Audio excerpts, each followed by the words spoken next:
Have you had to deal with overheating motors? Maybe your motors don't respond how you would expect to your control loop. If you're just getting into using FTC motors or have had these problems, this video is for you. We're Simple Robotics, and we're here to make this simple. Going back to the basics, there are three choices for deciding how to run your motors using the FTC SDK: run without encoder, run with encoder, and run to position. But what do these settings actually mean, and which one should we use? Let's first examine how a motor turns. At the most fundamental level, the rev hub provides a power to the motor in a direction. This, in turn, causes the motor to spin in a specific direction.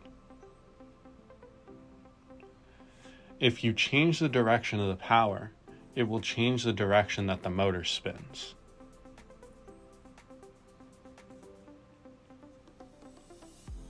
If you increase the power, it will increase the speed at which the motor spins.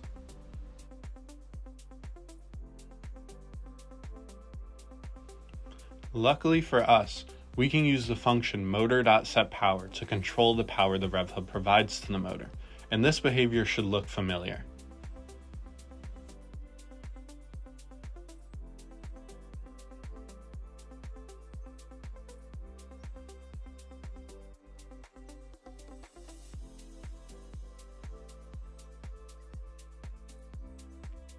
The function motor.setPower should directly control the power being sent to the motor, but it doesn't always. When you run the motor with the setting run without encoder, it is true that this is how the rev hub provides power to the motor, but this setting's name can be deceiving. The name seems to suggest that the motor encoder is disabled or something of the sort, but this is not actually the case. You can still access the encoder value to run your control algorithms. Instead, it simply means that the motor's power won't be based on the encoder value, and that's what we want. But run with encoder isn't so simple. Run with encoder is a very widely used, very misleading setting. It seems intuitive to say there's an encoder on the motor, so why not just use run with encoder? The issue with run with encoder is that the power you set using motor.setPower no longer directly maps to the power the motor receives. Instead, you're essentially setting a speed that you want the motor to run at, and the rev hub controls the power to get there. Let me explain why this is a problem. Firstly, if you're using a PID to set the power, you're using a control loop that is meant to set an acceleration to set a velocity. You can find a more detailed description here, but a bigger problem is most likely why your motors are overheating. Let's say your slides are homed and you want to make sure they don't bounce around while your robot's moving. You probably want to set a motor power of 0.1 or something like that. If you're using run without encoder, it will do exactly that, and you'll be just fine because a power of 0.1 is relatively small. However, if you're using run with encoder, the rev hub is first going to set the power to 0.1, but then it's going to use the encoder to recognize that the motor isn't moving. So rather than holding the power of 0.1, it's going to increase the power all the way up till 1, and all you'll see is the voltage of your battery dropping and your motor's overheating.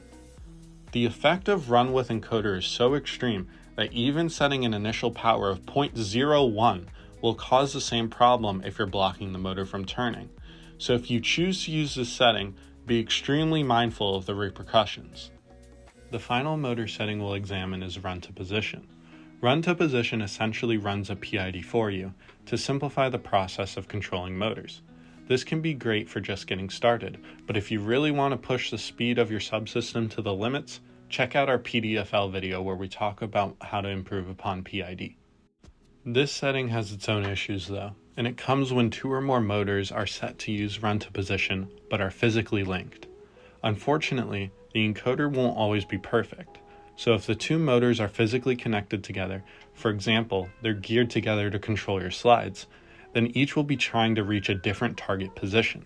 This means that the two motors will be fighting the vast majority of the time. This can cause overheating and again will cause your battery level to drop. So either make sure that the motors you're using run to position on are not mechanically linked, or choose to use a control loop like PID to set the same power to both motors simultaneously.